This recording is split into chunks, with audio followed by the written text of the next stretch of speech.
Assalamualaikum warahmatullahi wabarakatuh. Innal hamdalillah nahmaduhu wa nasta'inuhu wa nastaghfiruh wa na'udzu billahi min shururi anfusina wa sayyiati a'malina may yahdihillah fala mudilla lahu wa may yudlil fala hadiyalah. Asyhadu an la ilaha illallah wahdahu la syarika lah wa asyhadu anna Muhammadan 'abduhu wa rasuluh. Amma ba'd. Ya ayyuhalladzina amanu taqullaha haqqa tuqatih wa la tamutunna illa wa antum muslimun. Ya ayyuhan nas taqu rabbakumul ladzi khalaqakum min nafsin wahidah wa khalaqa minha zawjaha wa batha minhuma rijalan katsiran wa nisaa'a. Wattaqullaha alladzi tasaaluna bihi wal arham. Innallaha kana 'alaikum raqiba.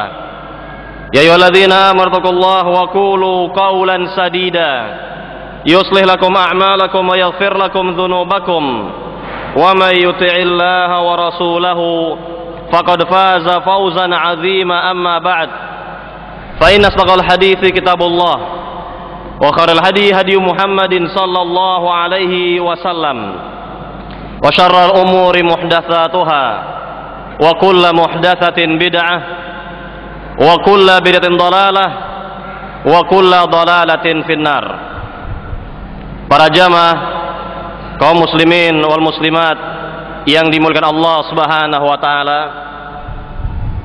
pada pagi hari ini, hari Selasa tanggal 25 Desember 2007, kita akan menjelaskan tentang dakwah dan akidah ulama besar Islam, mujaddid atau pembaharu dalam agama Islam abad ke-12 Hijriyah, Syekh Muhammad bin Abdul Wahhab At-Tamimi rahimahullahu ta'ala.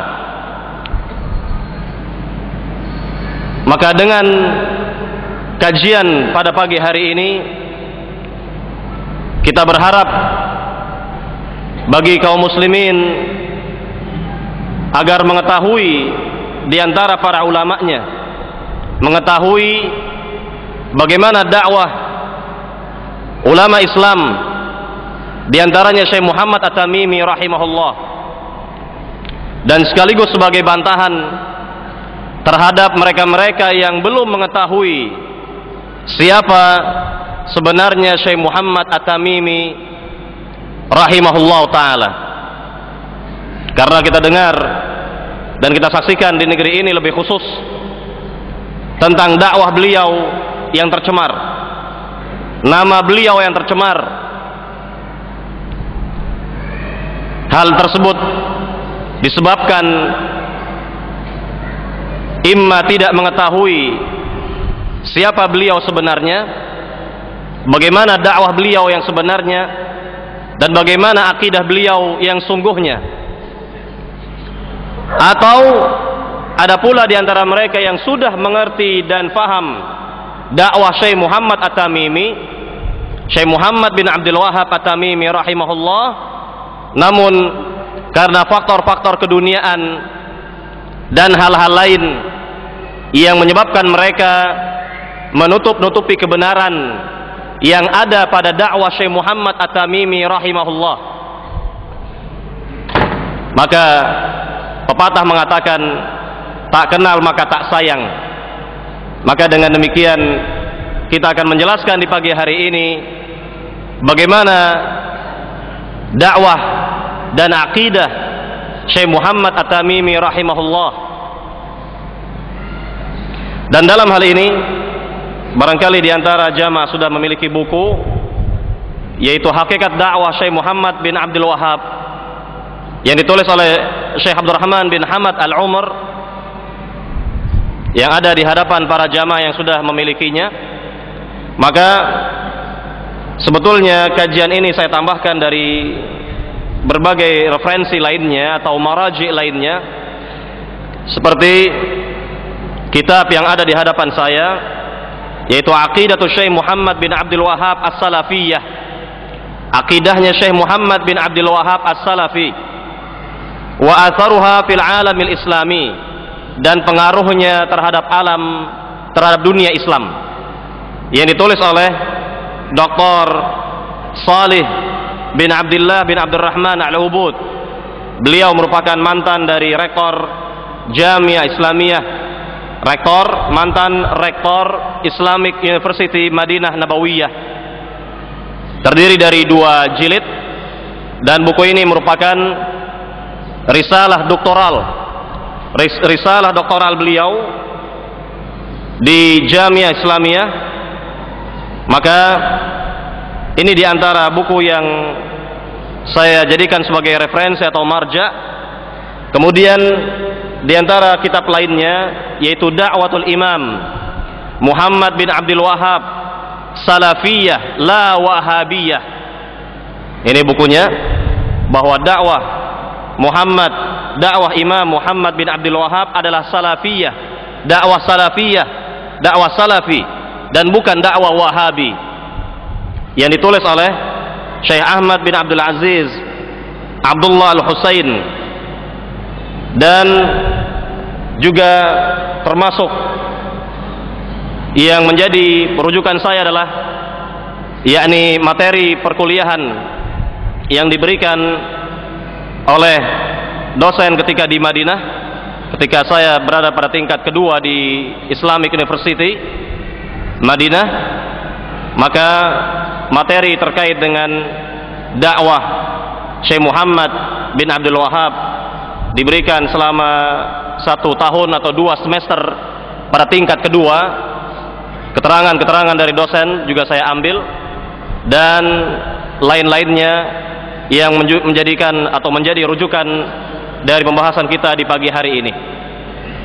Kemudian lebih lanjut, agar kita lebih sistematis dalam pembahasan, maka ada 6 poin yang nanti akan dijelaskan dari kajian di pagi hari ini. Poin yang pertama adalah muqaddimah. Poin yang kedua terkait dengan ahwalul muslimin fi jaziratil arabi khasatan wa fil alamil islami ammatan, siyasiyatan, diniyatan, iqtisadiyatan wa ta'limiyatan, yakni keadaan umat Islam yang lebih khusus di Jazirah Arab, dan keadaan umat Islam secara umum di berbagai belahan dunia Islam lainnya, ditinjau dari sisi politik, keagamaan, ekonomi, dan pendidikan. Inilah yang akan dijelaskan pada poin yang kedua. Kita akan jelaskan tentang gambaran bagaimana umat Islam, bagaimana keadaan umat Islam pada abad ke-12 Hijriyah atau pada abad 17 Masehi, baik di Jazirah Arab lebih khusus dan di seluruh belahan dunia Islam secara umum. Ditinjau dari sisi politik, ditinjau dari sisi keagamaan, ditinjau dari sisi ekonomi dan pendidikan Islam. Kemudian kita akan melanjut kepada poin yang ketiga terkait dengan negara-negara yang ada di sekitar Jazirah Arab pada abad 12 Hijriyah atau pada abad 17 Masehi. Maka kita akan terangkan pada poin ketiga ini terkait dengan 3 kerajaan besar ketika itu. Yang pertama, kerajaan Al-Uthmaniyah, kerajaan Turki Utsmani. Jadi bagaimana keadaan kerajaan Turki Utsmani, bagaimana politik mereka ketika itu, dan seterusnya. Kemudian yang kedua adalah kerajaan As-Safawiyah, kerajaan As-Safawiyah, yaitu kerajaan Syiah di negeri Persia atau Iran yang sekarang ini. Bagaimana kita lihat kerajaan tersebut dipandang dari sisi politik dan keagamaannya dan seterusnya. Kemudian yang ketiga, terkait dengan kerajaan Mongol di India. Kerajaan Mongol di India. Maka inilah 3 kerajaan besar ketika itu, di mana kerajaan yang pertama yakni kerajaan Turki Utsmani mewakili secara umum, yakni mewakili Ahlus Sunnah wal Jamaah. Kemudian yang kedua, kerajaan Safawiyah yang mewakili keyakinan Syiah atau Rafidhah ketika itu. Dan yang ketiga, kerajaan Mongol di India yang mewakili keyakinan Sufi atau tasawuf atau tarikat ketika itu. Dan kita tambahkan dalam hal ini pada poin ketiga terkait dengan Al-Hijaz. Al-Hijaz, kalau disebut Al-Hijaz maka bermakna Mekah dan Madinah. Sekali lagi, kalau disebut Al-Hijaz maka identik dengan Mekah dan Madinah. Yani bagaimana keadaan Mekah dan Madinah ketika itu dilihat dari sisi politiknya, keagamaannya, dan seterusnya. Nah, ini semua terkait dengan poin yang ketiga yang akan dijelaskan. Kemudian poin yang keempat, As-Sirah Az-Zatiyah li Syekh Muhammad bin Abdul Wahhab rahimahullah. Yani biografi singkat Syekh Muhammad bin Abdul Wahhab At-Tamimi rahimahullah. Kita akan jelaskan mulai dari nasabnya, kelahirannya, dan tempat kelahirannya sekaligus. Kemudian bagaimana beliau belajar Islam, bagaimana terkait dengan rihlah atau perjalanan dalam rangka menuntut ilmu beliau, siapa guru-gurunya, kemudian apa karangan-karangan beliau, dan seterusnya. Maka ini kita jelaskan dalam poin yang keempat terkait dengan biografi singkat Syekh Muhammad At-Tamimi rahimahullah. Kemudian poin yang kelima terkait dengan akidah dan dakwah beliau rahimahullah. Nah, di sini kita akan jelaskan bagaimana akidah beliau. Apakah akidah beliau lurus ataukah menyimpang? Dan bagaimana pula dakwah beliau rahimahullah? Apakah dakwah beliau sesuai dengan dakwahnya Rasulullah dan para sahabat, ataukah dakwah yang menyimpang? Maka ini akan dijelaskan pada poin yang kelima. Dan poin yang terakhir, poin yang keenam, terkait dengan pengaruh dakwah beliau rahimahullah, dakwah Syekh Muhammad At-Tamimi rahimahullah. Bagaimana penyebaran dakwah beliau bahkan sampai ke negeri ini, bahwa dakwah salaf, dakwah beliau sampai ke negeri ini. Kita akan jelaskan secara singkat pada poin yang terakhir, poin yang keenam. Kaum muslimin wal muslimat yang dimuliakan Allah Subhanahu wa taala, inilah terkait dengan poin-poin yang akan kita jelaskan pada siang hari ini, pada pagi hari ini, dan nanti akan dilanjutkan oleh Al-Ustaz Badrul Salam mengenai syubhat-syubhat dan bantahan-bantahan terhadap dakwah Syekh Muhammad bin Abdul Wahhab At-Tamimi rahimahullah ta'ala. Baik, sekarang kita akan menjelaskan terkait dengan muqaddimah. Poin yang pertama adalah muqaddimah. Allah Subhanahu wa taala telah mengutus Nabi Muhammad sallallahu alaihi wasallam di negeri yang telah tersebar berbagai macam kezaliman, di antaranya adalah kesyirikan dan kezaliman-kezaliman lainnya yang tersebar di negeri tersebut.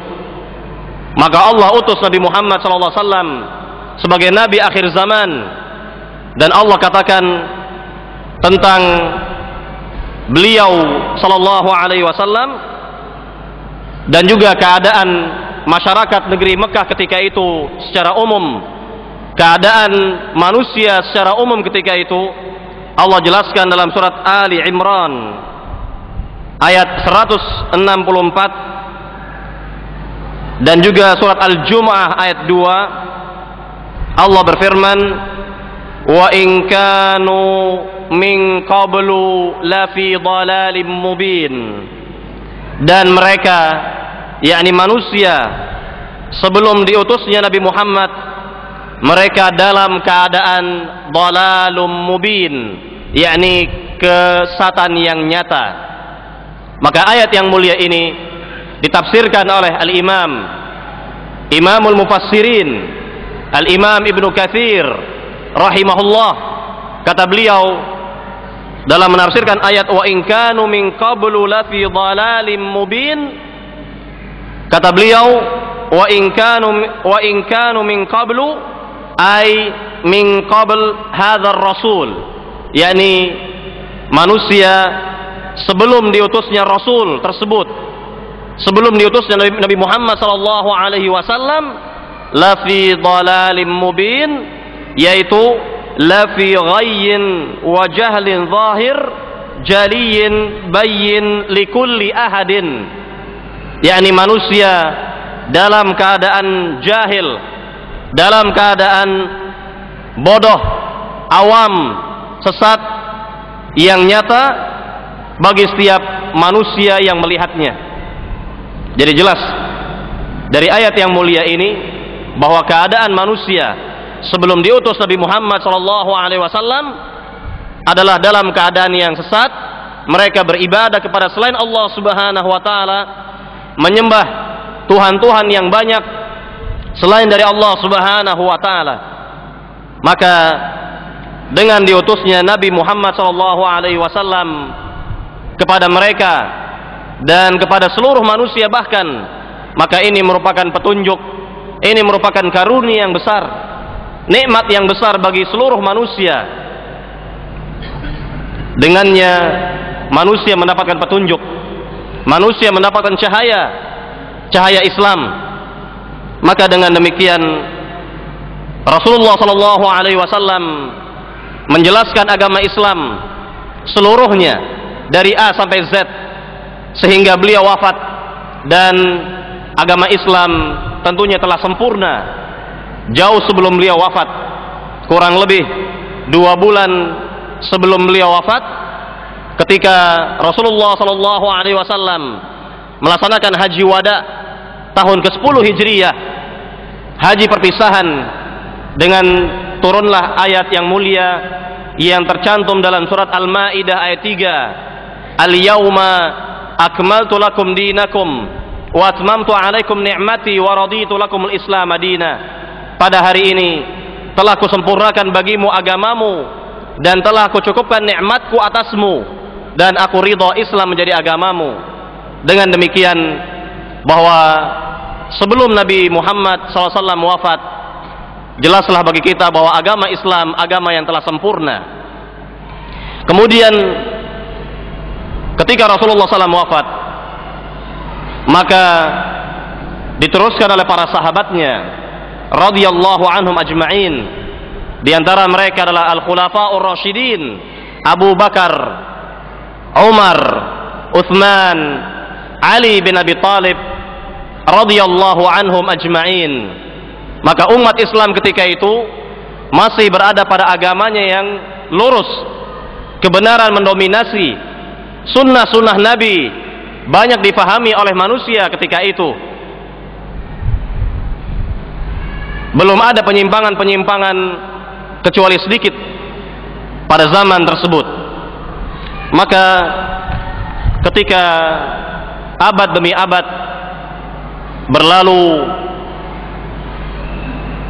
semakin banyaklah penyimpangan, semakin banyak manusia yang berbuat syirik kepada Allah Subhanahu wa taala, semakin banyak umat Islam yang melakukan bid'ah-bid'ah, keluar dari sunnah Nabi sallallahu alaihi wasallam, jauh dari petunjuk Nabi sallallahu alaihi wasallam. Maka benarlah pepatah mengatakan, kullama kana al-ahdu bir rasuli aqrab fasawabu aghlab, bahwa zaman atau masa yang lebih dekat kepada zamannya Rasul atau masanya Rasul sallallahu alaihi wasallam, maka kebenaran lebih mendominasi. Suatu masa atau zaman atau waktu yang lebih dekat kepada masanya Nabi Shallallahu Alaihi Wasallam, tentu kebenaran lebih mendominasi. Maka kita lihat pada zaman sahabat, masanya sahabat radhiyallahu anhum ajma'in, jelas-jelas kebenaran lebih mendominasi. Kemudian masa setelahnya yaitu masa tabi'in, kemudian generasi ketiga tabi'ut tabi'in dan seterusnya, yakni kebenaran masih banyak, namun dengan demikian tentunya sedikit demi sedikit penyimpangan muncul, kesyirikan, bid'ah-bid'ah muncul pada zaman-zaman tersebut. Maka ketika kita tarik zaman, yakni zaman kita tarik jauh dari zaman Rasulullah Sallallahu Alaihi Wasallam, maka kita dapatkan bahwa agama Islam, ajaran Islam betul-betul sebagai ajaran yang asing di telinga masyarakat, asing pada pandangan masyarakat. Maka inilah zaman yang disinyalir oleh Rasulullah Sallallahu Alaihi Wasallam bahwa Islam datang dalam keadaan asing, kemudian akan kembali asing sebagaimana awalnya, dan berbahagialah orang-orang yang asing. Maka Nabi Sallallahu Alaihi Wasallam bersabda, "Bada al-Islamu ghariba, wa sayaudu ghariba kama bada, fatuba lil ghuraba." Islam datang dalam keadaan asing dan kembali dalam keadaan asing sebagaimana awalnya, maka berbahagialah orang-orang yang asing. Maka kita lihat pada abad ke-12 Hijriyah atau pada abad 17 Masehi, keterasingan ajaran Islam betul-betul nampak sekali, di mana manusia ketika itu banyak yang berbuat syirik kepada Allah Subhanahu wa taala, banyak yang berbuat bid'ah jauh dari sunnah Nabi Sallallahu Alaihi Wasallam. Ada di antara mereka yang menyembah kubur, menyembah batu, menyembah bangsa jin, menyembah pohon, dan seterusnya. Maka inilah yang terjadi pada abad tersebut sebelum kelahiran Mujaddid, pembaharu Islam, Muhammad bin Abdul Wahhab At-Tamimi rahimahullah. Maka tentunya Allah Subhanahu wa taala tidak akan membiarkan agamanya rusak begitu saja. Allah Subhanahu wa taala mengutus pada setiap abad mujaddid atau pembaharu dalam agama Islam, sebagaimana hal ini dijelaskan dalam hadis Nabi Sallallahu Alaihi Wasallam yang diriwayatkan oleh Imam Abu Daud dan yang lainnya. Kata Nabi Sallallahu Alaihi Wasallam, Inna Allaha yab'atu li hadhil ummah ala ra'si kulli mi'ati sanah may yujaddid laha dinaha. Sungguhnya Allah akan mengutus, akan membangkitkan seorang mujaddid, seorang membaharu dalam agama Islam pada setiap abad, pada setiap abadnya, yang dengannya agama Islam dapat diperbaharui kembali. Jadi ini merupakan kabar dari Nabi yang mulia Sallallahu Alaihi Wasallam bahwa pada setiap abad tentu ada mujaddid, ada pembaharu Islam. Maka pada abad ke-12 Hijriyah atau pada abad 17 Masehi, pembaharu Islam, pembaharu agama Islam adalah Syekh Muhammad bin Abdul Wahhab At-Tamimi rahimahullahu ta'ala. Kaum muslimin wal muslimat yang dimuliakan Allah Subhanahu wa taala,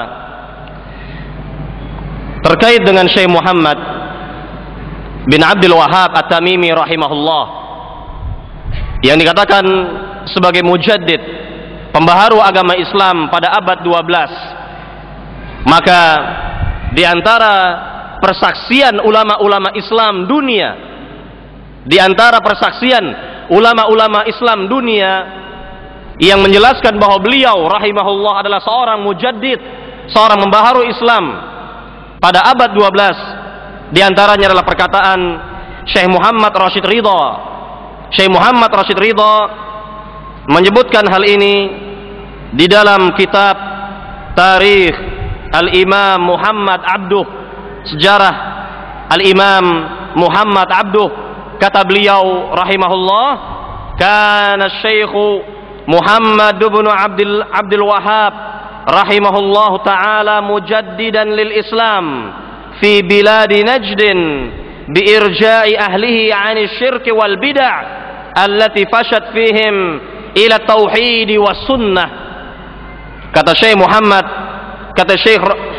Muhammad Rashid Ridha rahimahullah bahwa Syekh Muhammad bin Abdul Wahhab rahimahullah adalah seorang pembaharu dalam agama Islam di negeri Najd. Negeri Najd, makna Najd adalah Riyadh, kota Riyadh dan sekitarnya.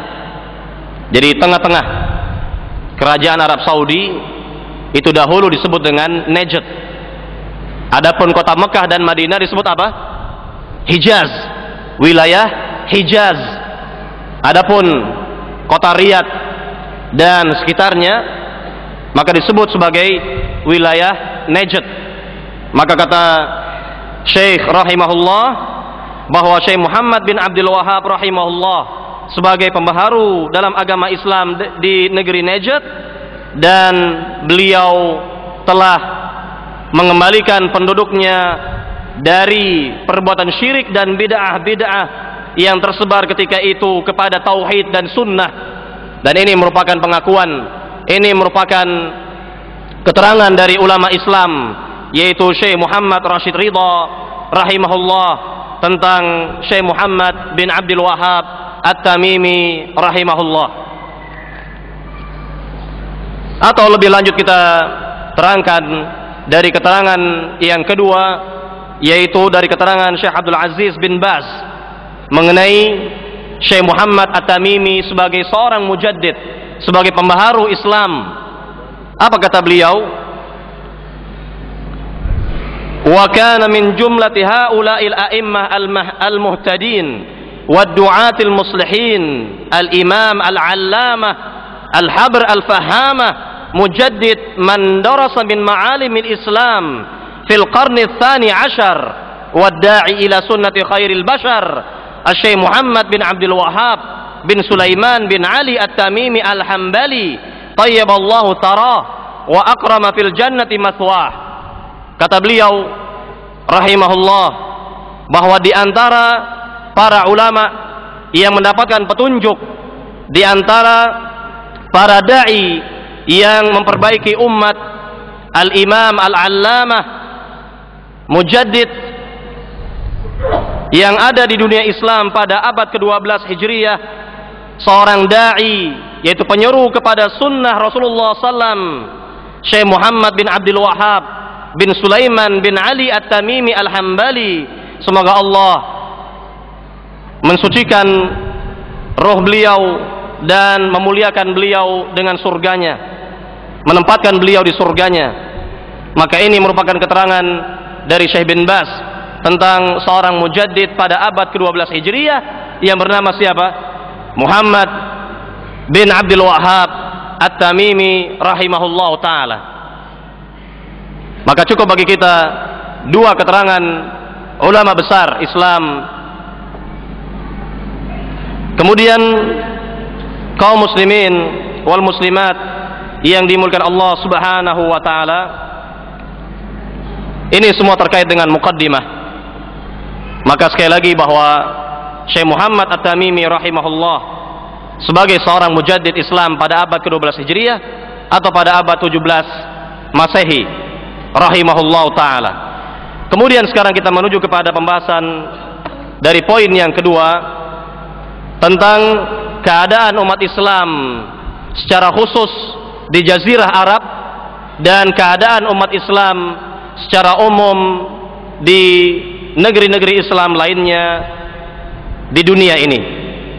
Dilihat dari sisi kehidupan politik, kemudian dari sisi keagamaan, kemudian perekonomian dan pengajaran. Yang pertama terkait dengan keadaan umat Islam secara umum di belahan dunia Islam, di negeri-negeri Islam yang ada pada waktu itu, dan lebih khusus di Jazirah Arab ketika itu, yakni lebih khusus lagi di daerah Najd, wilayah Najd, wilayah kelahiran dan dakwah Syekh Muhammad bin Abdul Wahhab. Maka kalau dilihat yang pertama dari sisi kehidupan politik, bahwa umat Islam dari sisi kehidupan politik adalah keadaan yang sangat buruk sekali. Umat Islam terpecah-pecah, bercerai-berai ketika itu, tidak bersatu. Maka kita lihat di wilayah Najd, tempat kelahiran atau wilayah Syekh Muhammad At-Tamimi ini, bahwa di wilayah tersebut terbagi-bagi, terkotak-kotak, terdapat suku-suku yang berdiri sendiri, terdapat kerajaan-kerajaan kecil, kalau bisa kita katakan demikian, atau kekuatan-kekuatan kecil seperti di wilayah Dir'iyah. Maka dengan demikian, inilah keadaan secara umum. Siapa yang kuat mengalahkan yang lemah, siapa di antara mereka yang kuat menindas yang lemah. Maka ini keadaan politik umat Islam ketika itu, yakni betul-betul dalam keadaan yang sangat buruk sekali. Kemudian sisi yang kedua, yaitu sisi agama. Kalau kita melihat keadaan umat Islam dari sisi kehidupan agama, maka kita bisa melihat pada abad tersebut di mana umat Islam betul-betul jauh dari agamanya, menyimpang jauh dari agamanya. Banyak di antara mereka yang berbuat syirik kepada Allah Subhanahu wa taala, menyembah batu, menyembah pohon, menyembah bangsa jin, dan seterusnya, meminta kepada orang yang sudah mati, menyembah kubur dan lain sebagainya. Kemudian juga mereka jauh dari sunnah-sunnah Nabi Sallallahu Alaihi Wasallam, melakukan berbagai macam bid'ah, hal-hal yang tidak ada sunnahnya dari Nabi Sallallahu Alaihi Wasallam. Maka inilah keadaan umat Islam dari sisi kehidupan keagamaan, betul-betul jauh dari petunjuk Nabi, dari hadis Rasul Sallallahu Alaihi Wasallam. Ini dari sisi kehidupan keagamaan. Dan mereka sangat ta'assub sekali dengan, atau fanatik sekali dengan mazhab mereka masing-masing. Ada yang fanatik terhadap mazhab Imam Ahmad, fanatik terhadap mazhab Imam Malik, dan seterusnya. Inilah keadaan umat Islam dari sisi kehidupan keagamaan. Kemudian yang ketiga kita lihat, yaitu dari sisi perekonomian. Dari sisi perekonomian, terutama di wilayah Najd, adalah wilayah yang gersang, ya, wilayah yang gersang, wilayah yang tidak subur. Kalau wilayah yang subur itu dominan adalah di wilayah timur, di wilayah timur seperti Al-Ahsa dan wilayah-wilayah timur lainnya dari Jazirah Arab. Maka banyak di antara mereka yang berdagang atau berniaga ke arah timur, ke arah timur ketika itu.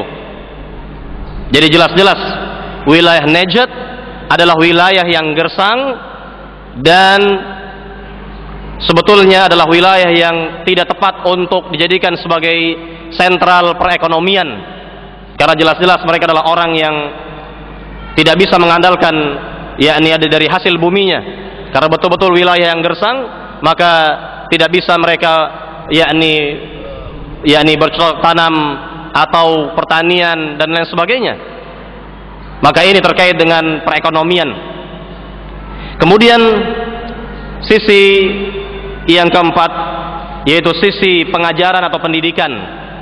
Kalau tadi kita mengetahui dari sisi ekonomi saja mereka sudah susah, sudah sulit, artinya dalam hal ini bagaimana mereka belajar agama, bagaimana mereka bisa belajar agama. Soal perut saja mereka masih kesulitan. soal perut saja mereka masih kesulitan. Maka dengan demikian bisa kita katakan bahwa yakni pendidikan atau pengajaran di wilayah Najd adalah syibhul ma'dum, hampir-hampir tidak ada, hampir-hampir tidak ada. Dan memang ketika itu beberapa tempat yang menjadi sentral pendidikan umat Islam seperti Mekah dan Madinah dan wilayah-wilayah lainnya memang ada, yakni ulama-ulama Islam yang mengajarkan agama Islam seperti di Masjid Nabawi atau di Masjidil Haram atau wilayah-wilayah lainnya seperti Basrah dan lain sebagainya. Maka itulah tempat-tempat pendidikan atau pengajaran agama Islam ketika itu yang masyhur ketika itu. Adapun di wilayah Najd sendiri betul-betul tidak ada, atau bisa dikatakan syibhul ma'dum, hampir-hampir tidak ada pengajaran dan pendidikan di wilayah tersebut, karena dari sisi kehidupan ekonomi saja mereka sudah susah, sudah sulit bagaimana mereka berpikir untuk belajar ilmu agama, belajar agama dalam hal ini.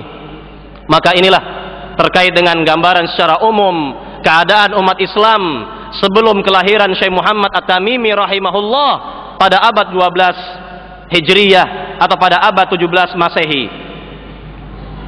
Kemudian kaum muslimin wal muslimat yang dimuliakan Allah Subhanahu wa taala, kita akan sedikit mendengar keterangan dari orang-orang yang mengetahui keadaan umat Islam ketika itu. Maka dalam hal ini banyak sekali keterangan-keterangan ahli ilmu, bahkan dari orang misionaris, dari para misionaris mustasyriqin, orientalis. Mereka mengetahui bagaimana keadaan umat Islam pada abad 12 Hijriyah. Ya, seperti yang dikatakan oleh penulis Amerika Studdard, kata beliau tentang keadaan umat Islam pada abad 12 Hijriyah dalam buku yang beliau tulis di bawah judul Al-Yaqzah Al-Islamiyah. Kata beliau, fil qarni ats-tsamin 'ashar al-miladi kana al-'alam al-islami qad balagha min at-tada'du' a'zam mablagh wa min at-tadanni wal inhitat a'maq darajah fa arbat jaw wa tabaqat al-zalama kullu saq'in min asqa'ihi wa raja min arja'ihi wa intashara fihi fasad al-akhlaq wal adab wa talasha ma kana baqiyan min athari tahdzib al-arabi wa istaghraqat al-umam al-islamiyah fi ittiba'il ahwa' wasyahawat wa matatil fadilah fin nas wasad al-jahl wantafa'at qabasat al-ilm ad-da'ilah, dan seterusnya. Jadi buku beliau ini diterjemahkan oleh Al-Ustaz Ijaj Nuwaihid dan beberapa ta'liq dari Syakib Arslan. Maka penulis Amerika ini menjelaskan bahwa betul-betul pada abad tersebut, yakni abad kemunduran umat Islam, di mana tersebar kerusakan akhlak umat Islam, kerusakan dari ibadah-ibadah mereka, dan seterusnya. Maka ini inti dari ucapan beliau dalam kitabnya tersebut. Maka apalagi terkait dengan keterangan-keterangan ulama Islam yang ada pada zaman itu, yang jelas-jelas mengetahui keadaan umat Islam yang sebenarnya pada abad 12 Hijriyah, abad 17 Masehi tersebut. Ini orang misionaris saja mengetahui, orang di luar Islam saja mengetahui keadaan umat Islam yang sebenarnya pada zaman tersebut. Baiklah, kaum muslimin wal muslimat yang dimuliakan Allah Subhanahu wa taala, kita menuju kepada poin yang ketiga, yaitu terkait dengan kekuatan-kekuatan yang ada atau negara-negara yang ada ketika itu, yang berada di sekitar Jazirah Arab pada abad 12 Hijriyah.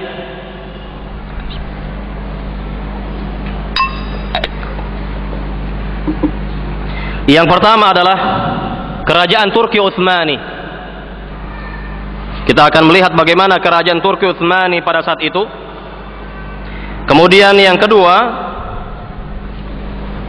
terkait dengan kerajaan Safawiyah Ar-Rafidiyah di negeri Persia, Iran yang ada sekarang.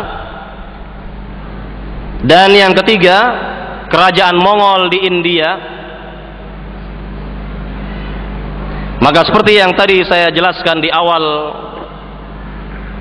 pembahasan bahwa kerajaan Turki Utsmani bisa dikatakan sebagai kerajaan Islam Ahlus Sunnah wal Jamaah, namun telah dinodai dengan berbagai hal yang menyimpang, seperti bahwa kerajaan Turki Utsmani sangat mendukung akidah Sufi, sangat-sangat mendukung akidah Sufi. Kemudian kerajaan yang kedua adalah kerajaan Safawiyah. Nah, ini mewakili keyakinan Syiah Rafidah ketika itu. Mewakili keyakinan Syiah Rafidah ketika itu. Kemudian yang ketiga adalah kerajaan apa? Kerajaan apa tadi? Kerajaan Mongol di India yang mewakili keyakinan Sufi atau tasawuf ketika itu.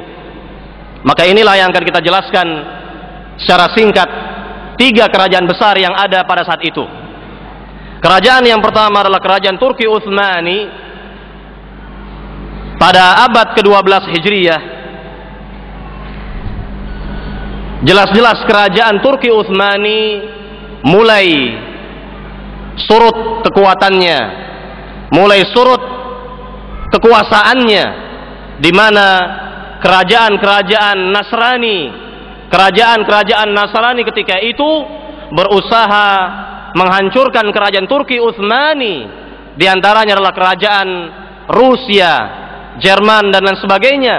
Maka pada tahun 1110 Hijriyah atau tahun 1699 Masehi diadakan perjanjian bahwa Turki Utsmani menaikkan perjanjian, yakni dengan yang disebut dengan perjanjian Karlovetsky, perjanjian dengan kerajaan-kerajaan Rusia dan seterusnya, bahwa Turki Utsmani betul-betul kerajaan yang telah kalah di hadapan mereka.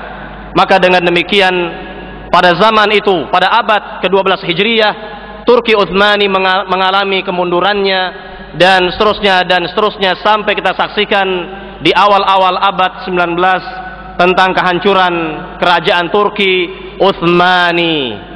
Maka dengan demikian bahwa kerajaan Turki Utsmani yang sebenarnya mewakili Ahlus Sunnah wal Jamaah, namun karena mereka telah jauh dari petunjuk agama Islam yang sebenarnya, maka mereka mengalami kekalahan demi kekalahan.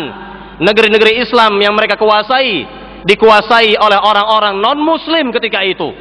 Ada yang dikuasai oleh Inggris, ada yang dikuasai oleh Rusia dan seterusnya. Maka dengan demikian bahwa kerajaan Turki Utsmani mengalami kemunduran yang luar biasa pada zaman itu, pada waktu itu. Dan kita ketahui bahwa wilayah Najd, daerah Najd bukanlah wilayahnya Turki Utsmani. Jadi Turki Utsmani dalam lingkup Jazirah Arab lebih menguasai wilayah Hijaz, yakni wilayah Mekah dan Madinah ketika itu, yang diwakili oleh perwakilannya di negeri Mesir, di wilayah Mesir. Maka wilayah Najd atau negeri Najd tidak dikuasai sama sekali oleh Turki Utsmani. Tidak ada pengaruhnya sama sekali dari kerajaan Turki Utsmani. Maka ini perhatikan dengan baik. Dari sini kita akan mengetahui nanti pada pembahasan yang kedua oleh Ustaz Badrus Salam terkait dengan syubhat, maka hal ini akan dijelaskan kembali insyaallah taala, bahwa sekali lagi bahwa wilayah Najd atau daerah Najd bukanlah kekuasaan dari Turki Utsmani, karena betul-betul wilayah yang gersang, wilayah yang tandus. Buat apa Turki Utsmani mengurusi wilayah yang tandus, menguasai wilayah yang gersang, tidak ada pengaruhnya sama sekali. Maka ini terkait dengan wilayah Najd yang bukan merupakan wilayah kekuasaan dari Turki Utsmani. Kemudian kerajaan yang kedua adalah kerajaan Safawiyah Rafidiyah. Ini mewakili akidah Syiah. Kerajaan tersebut mewakili keyakinan Syiah atau akidah Syiah Rafidah. Maka kerajaan Safawiyah yang jelas-jelas kerajaan yang memiliki akidah Syiah atau Rafidah menguasai wilayah Persia ketika itu. Dan kerajaan Safawiyah karena jelas-jelas bertentangan dengan akidah dari kerajaan Turki Utsmani yang sebenarnya Ahlussunnah wal Jamaah, maka kerajaan Safawiyah sangat membenci kerajaan Turki Utsmani, sangat membenci dan memerangi umat Islam di wilayah-wilayah Turki Utsmani ketika itu. Maka ini sekelumit tentang kerajaan Safawiyah Rafidiyah di negeri Persia atau Iran yang ada sekarang ini. Kemudian kerajaan yang ketiga adalah kerajaan Mongol di India yang mewakili akidah sufi atau tasawuf atau tarikat dalam hal ini. Maka dengan demikian sama halnya dengan kerajaan Mongol, sama halnya dengan kerajaan Safawiyah yang jelas-jelas membenci kerajaan Turki Utsmani, tidak senang dengan mereka yang berkeyakinan Ahlussunnah wal Jamaah, memerangi umat Islam. Dan kerajaan tersebut juga mengalami kemundurannya sebagaimana kerajaan Turki Utsmani mengalami kemunduran.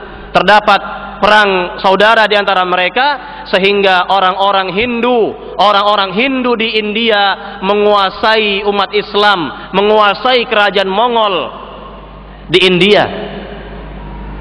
Maka kita saksikan di India mayoritasnya adalah orang-orang Hindu yang berkuasa. Umat Islam terjepit, umat Islam terintimidasi, sebagaimana halnya umat Islam di negeri Iran yang ada sekarang. Umat Islam atau Sunni yang ada sekarang adalah orang-orang yang terdesak, orang-orang yang terintimidasi oleh pemerintah Syiah atau Rafidhah yang ada sekarang ini.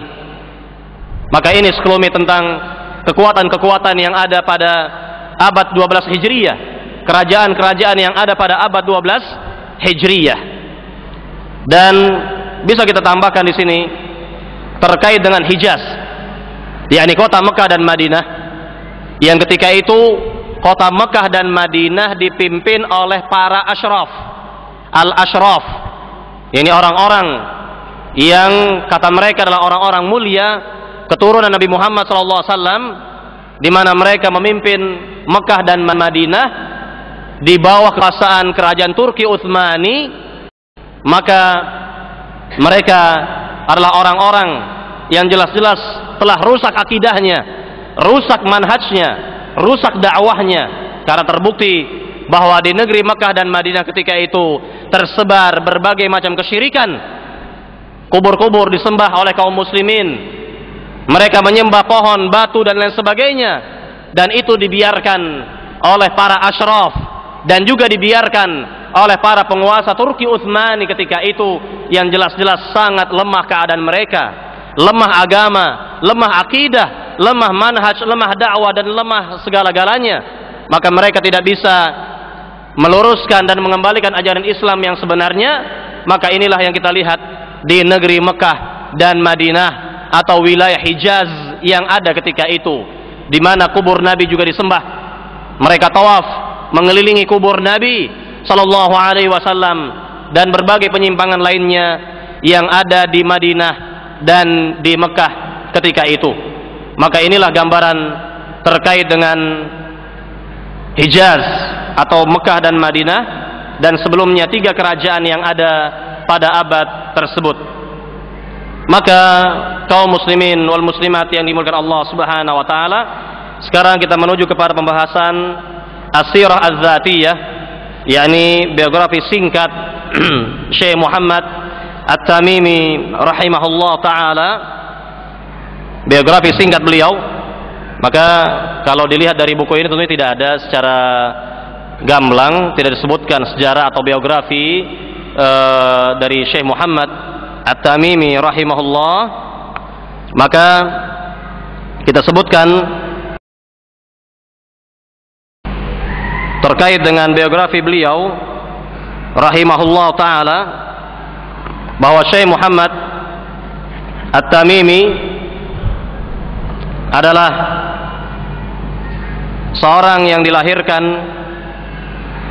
dari keluarga yang dipenuhi dengan ilmu, karena kita mengetahui bahwa bapaknya beliau yaitu Abdul Wahhab bin Sulaiman merupakan qadhi, yakni hakimnya kota Uyainah ketika itu. Dan sebelum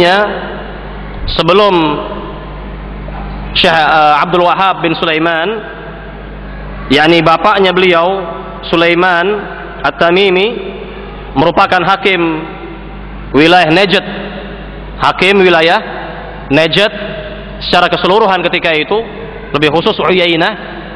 Maka dengan demikian bahwa Syekh Muhammad At-Tamimi, Syekh Muhammad bin Abdul Wahhab At-Tamimi terlahir dari keluarga para pembesar, para ulama wilayah Najd ketika itu. Jadi betul-betul Syekh Muhammad At-Tamimi terlahir dari keluarga ilmiah, yang mana bapak dan kakeknya merupakan ulama negeri tersebut. Maka sekarang kita sebutkan nasabnya terlebih dahulu. Nasab dari Syekh Muhammad At-Tamimi rahimahullah, nama beliau adalah Muhammad bin Abdul Wahhab bin Sulaiman bin Ali bin Muhammad bin Ahmad bin Rashid bin Buraid bin Muhammad dan seterusnya. Kalau saya sebutkan sampai akhir ini tentunya memakan waktu, karena disebutkan panjang sekali nasab beliau sampai kepada Adnan, ya, Adnan, anak dari keturunan dari Ismail alaihi salam. Maka inilah yang terkait dengan nasab beliau, Muhammad bin Abdul Wahhab bin Sulaiman bin Ali At-Tamimi rahimahullah. Kemudian tentang tanggal atau kelahiran beliau dan tempat kelahiran beliau, bahwa Syekh Muhammad dilahirkan di negeri Uyainah, menurut pendapat yang sahih di negeri Uyainah pada tahun 1115 Hijriyah. Ini kalau Hijriyahnya adalah 1115 Hijriyah, dan Masehinya adalah 1694 Masehi. 1694 Masehi. Jadi kalau kita hitung sampai detik ini, sampai zaman sekarang 2007, sudah berapa tahun ini dari kelahiran beliau rahimahullah? Sudah berapa tahun? Dari 1694 sampai tahun kita sekarang ini 2007, berarti sudah mencapai kurang lebih 313 tahun, yakni 13 abad yang silam kurang lebih, lahirlah mujaddid Islam, pembaharu Islam yang mulia ini, Syekh Muhammad At-Tamimi rahimahullah. Dan beliau dilahirkan di kota Uyainah. Kemudian beliau belajar agama langsung kepada bapaknya yang merupakan ulama juga, sebagai hakim kota Uyainah atau negeri Uyainah ketika itu. Dan beliau sudah dapat menghafalkan Al-Quran sebelum berumur 10 tahun. Jadi beliau adalah anak yang sangat cerdas sekali, Syekh Muhammad ini adalah anak yang sangat cerdas, dan kecerdasannya sudah dapat dilihat oleh sang ayah. Ketika itu beliau belajar berbagai disiplin ilmu oleh sang ayah, dengan sang ayah dan juga dengan paman beliau Syekh Ibrahim At-Tamimi. Maka sebelum berusia 10 tahun beliau sudah hafal Al-Quran Al-Karim, dan sebelum berusia 12 tahun beliau sudah berusia baligh. Dan pas ketika berusia 12 tahun bapaknya, yakni Syekh Abdul Wahab At-Tamimi, menikahkan anaknya ketika Syekh Muhammad berumur 12 tahun. Jadi Syekh Muhammad At-Tamimi menikah ketika berumur berapa? 12 tahun. Karena jelas dilihat oleh sang ayah, anak yang cerdas, penuh dengan tanggung jawab, dapat menjadi imam salat, dan seterusnya. Bahkan sang ayah mengaku mendapatkan berbagai macam manfaat dari sang anak ini, karena beliau ketika masih kecil itu sangat semangat sekali belajar agamanya, mempelajari hadis-hadis Nabi, tafsir, dan ilmu-ilmu agama lainnya. Maka dengan demikian sang ayah mendapatkan berbagai macam faidah atau manfaat dari sang anak ini, rahimahullah ta'ala. Kemudian pada usia 12 tahun ketika Syekh Muhammad menikah di usia 12 tahun, maka beliau meminta kepada sang ayah untuk diizinkan pergi haji. Maka pergilah Syekh Muhammad At-Tamimi ke negeri Mekah untuk menunaikan ibadah haji dalam usia 12 tahun, dan menetap setelah menyelesaikan ibadah haji, menetap di kota Madinah selama 2 bulan kurang lebih untuk menimba ilmu agama kepada para ulama yang ada di Masjid Nabawi ketika itu. Maka beliau belajar tauhid dan belajar ilmu-ilmu yang lain. Maka dengan demikian semakin besarlah beliau, semakin semangat beliau, dan pengaruh yang hebat pada diri beliau terkait dengan tauhid, terkait dengan ilmu-ilmu agama lainnya yang sangat membekas pada diri beliau rahimahullah ta'ala. Kemudian secara singkat bahwa beliau belajar ilmu kembali ke Hijaz, Mekah dan Madinah, kemudian ke negeri Basrah dan negeri-negeri Islam lainnya, menimba ilmu kepada para ulama ketika itu yang ada pada zaman tersebut. Maka inilah yang terkait dengan rihlah ilmiah beliau, perjalanan beliau dalam menuntut ilmu agama. Dan bisa kita bayangkan bagaimana transportasi yang ada pada zaman itu, paling tidak dengan unta atau dengan yang semisalnya, dan kalau tidak ada dengan berjalan kaki, berhari-hari berjalan kaki guna menimba ilmu agama. Maka inilah yang kita lihat pada zaman tersebut, pada zaman Syekh Muhammad At-Tamimi rahimahullah ta'ala. Kemudian kita sebutkan, yakni di antara karangan beliau atau buku-buku beliau,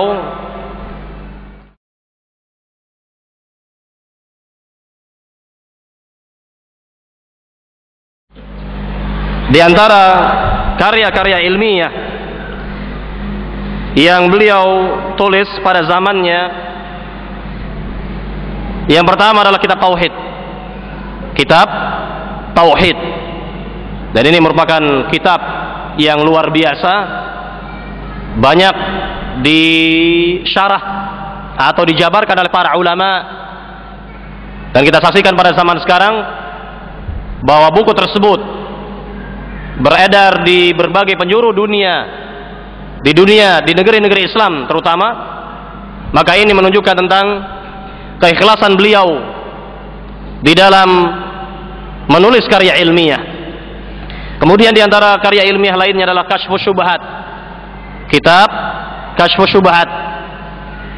Kemudian sebelum kita jelaskan buku-buku beliau yang lain, bahwa beliau menulis kitab tauhid itu di wilayah Huraymila, di wilayah atau daerah yang namanya Huraymila. Kemudian kitab beliau lainnya adalah kitab Ushulul Iman. Kemudian kitab Fadailul Islam.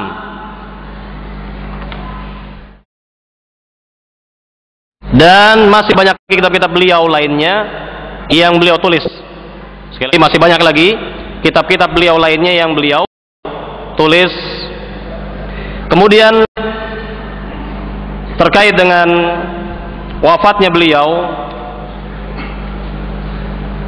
Syekh Muhammad At-Tamimi wafat di wilayah Dir'iyah, di wilayah Dir'iyah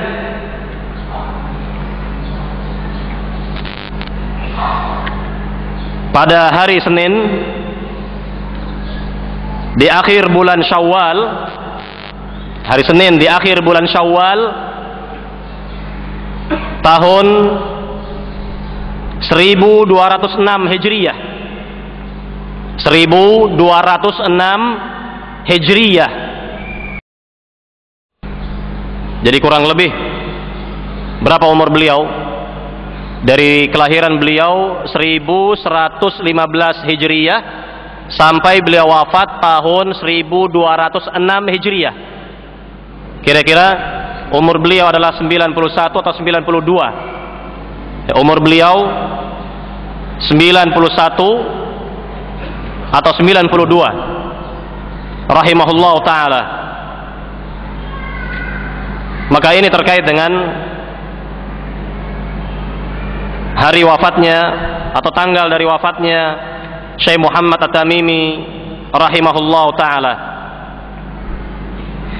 Kaum muslimin wal muslimat yang dimuliakan Allah subhanahu wa ta'ala, kita menuju kepada poin yang kelima, yaitu akidah dan dakwah beliau rahimahullah ta'ala. Secara singkat, terkait dengan akidah beliau rahimahullah adalah akidah salafus salih, akidahnya para sahabat Nabi radhiyallahu anhum ajma'in. Dan beliau sangat terpengaruh dengan kitab-kitabnya Syekhul Islam Ibnu Taimiyah rahimahullah dan ulama-ulama salaf lainnya rahimahumullah ta'ala.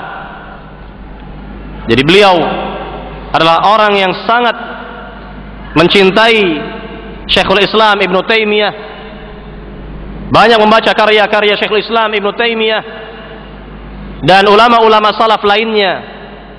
Maka otomatis bahwa akidah beliau adalah akidah yang sahih, akidah yang benar, akidah yang lurus.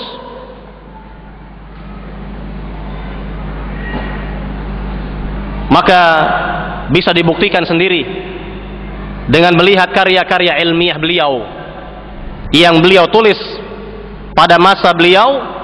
Maka semuanya itu menunjukkan tentang akidah beliau yang lurus, akidah beliau yang lurus, agama beliau yang sahih. Kemudian terkait dengan dakwah beliau juga demikian, bahwa beliau berusaha mengajak manusia kepada tauhid, mengajak manusia kepada sunnah-sunnah Nabi sallallahu alaihi wasallam. Maka dengan demikian, bahwa dengan izin Allah subhanahu wa ta'ala, dakwah beliau, dakwah Syekh Muhammad At-Tamimi rahimahullah, yang ditopang oleh penguasa Dir'iyah Al-Amir Muhammad bin Saud, mendapatkan posisi di hati kaum muslimin, khususnya di wilayah Najd ketika itu, wilayah Najd dan sekitarnya ketika itu. Dan tersebarlah dakwah salaf, dakwah Islam yang murni ketika itu di wilayah Najd dan sekitarnya. Kaum muslimin di Hijaz, Makkah dan Madinah, mereka berpaling dari syirik menuju tauhid, dari bid'ah menuju sunnah-sunnah Nabi sallallahu alaihi wasallam. Maka ini merupakan dakwah mubarakah, dakwah yang diberkahi oleh Allah subhanahu wa ta'ala, dakwahnya Syekh Muhammad At-Tamimi rahimahullah ta'ala. Maka ini sekali lagi terkait dengan keterangan singkat dari poin yang kelima tentang akidah dan dakwahnya Syekh Muhammad At-Tamimi rahimahullahu taala. Kemudian kaum muslimin wal muslimat yang dimuliakan Allah Subhanahu wa taala, poin yang terakhir yang akan kita jelaskan pada kajian di pagi hari ini adalah mengenai dampak dari dakwah Syekh Muhammad bin Abdul Wahhab di dunia Islam. Maka tentang dampak atau pengaruh dari dakwah Syekh Muhammad At-Tamimi bisa kita saksikan apakah di Mesir, di negeri Syam, di Irak, di Afrika, di Asia, atau bahkan di negeri kita sekarang ini, di Indonesia, maka dakwah salafiyah, dakwah Syekh Muhammad At-Tamimi ini sudah menyebar ketika itu. Terbukti kita lihat di negeri yang tercinta ini, negeri kita, dari dampak atau pengaruh dakwah Muhammad At-Tamimi rahimahullah. Kita kenal di antara pejuang-pejuang Islam di negeri ini yaitu Imam Bonjol. Kemudian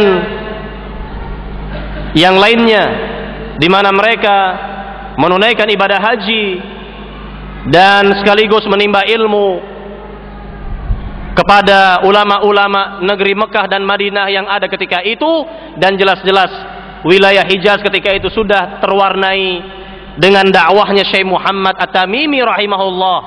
Maka otomatis bahwa Imam Bonjol dan pejuang-pejuang Islam yang ada pada saat itu yang seakidah, semanhaj, menyebarkan akidah Islam yang sebenarnya akidah salaf, yang jelas-jelas mereka berguru kepada para ulama Mekah, ulama Madinah, yang para ulama-ulama tersebut mendapatkan warisan ilmu dari ulama-ulama sebelumnya sampai bisa kita telusuri sampai kepada Syekh Muhammad At-Tamimi rahimahullah.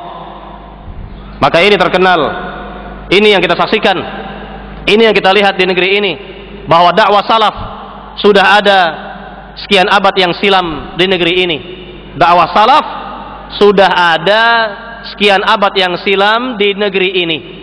Maka diantaranya tadi yang dibawakan oleh Imam Bonjol atau yang semisalnya, yang seakidah dengan beliau atau semanhaj dengan beliau, maka inilah dampak dan pengaruh dari dakwah yang diberkahi oleh Allah Subhanahu wa taala, dakwahnya Syekh Muhammad At-Tamimi rahimahullahu taala.